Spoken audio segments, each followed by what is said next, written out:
I, Robot is an action-packed yet quite symbolic sci-fi movie.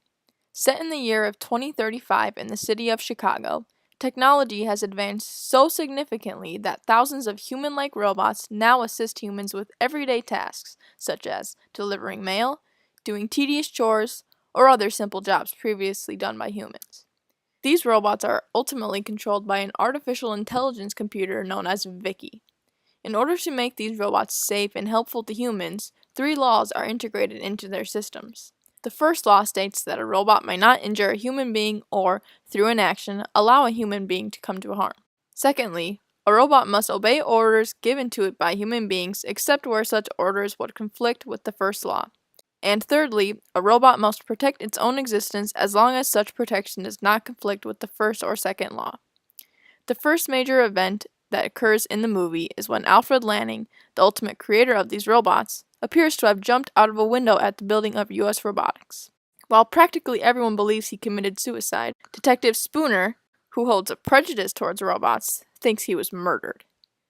After investigating Dr. Lanning's office, Spooner discovers a strangely behaving robot who calls himself Sonny, and he becomes Spooner's prime suspect.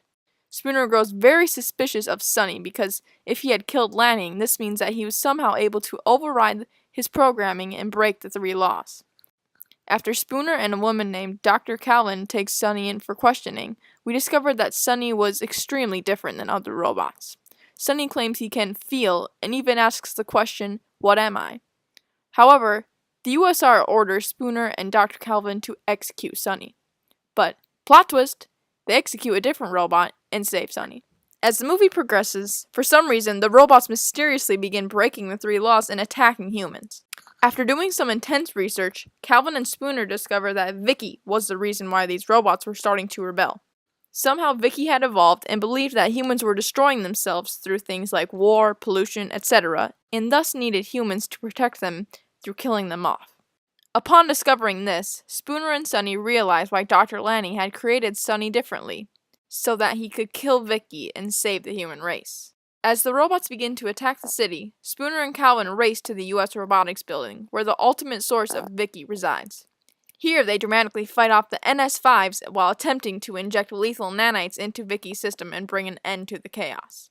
With the help of Sonny and Calvin, Spooner heroically manages to inject Vicky with the nanites and terminate the system.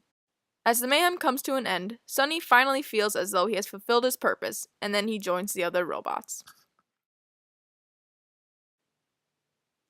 Sonny fits the role of a Christ figure for several reasons. First and foremost, although Sonny was a robot, he was actually very human-like, and this was what made him unique. What set him apart from the other NS5s was the quote-unquote ghosts inside of the machine that gave him the ability to obey and disobey the laws. Moreover, this suggested that he had a free will and soul. This was quite evident in the movie, considering the amount of emotion, curiosity, and self-awareness he expresses. For these reasons, Sonny was different from the other robots, just as Jesus was to ordinary humans. In fact, in one scene, Dr. Calvin states, "A robot could no more commit murder than a human could walk on water." And then Detective Spooner remarks, "Well, there was this one guy a long time ago." Here, Spooner was referring to Jesus and his uniqueness among humanity, and upon further analysis, we can see how this also relates to Sonny and his uniqueness among the other NS5s. Furthermore, Sonny was created for a purpose. The sole reason why Dr. Lanning made Sonny different from the other NS5s was because he wanted Sonny to overtake Vicky. He created Sonny so that he was free from Vicky, and had a denser alloy so that he could bring Vicky to an end. For these reasons, Sonny exhibited a very similar role to Jesus. Dr. Lanning had made Sonny to save humanity from the evil Vicky, just as God had sent his son, Jesus, to earth in order to save humanity from sin. Sonny was a very orthodox example of a Christ figure and did an excellent job portraying this role. The ultimate teaching that I grasped from this film is the idea that mankind cannot overcome evil without love and sacrifice. If Dr. Lanning had not sacrificed himself, and if Sonny was not able to love and feel emotion, the human people would not have been able to survive the NS5's rebellion. At first glance, it might not appear that Sonny would be a very good Christ figure considering he was a robot, but through his free will, his uniqueness, and the purpose he was created for, Sonny exhibits the perfect role of a Christ figure in film.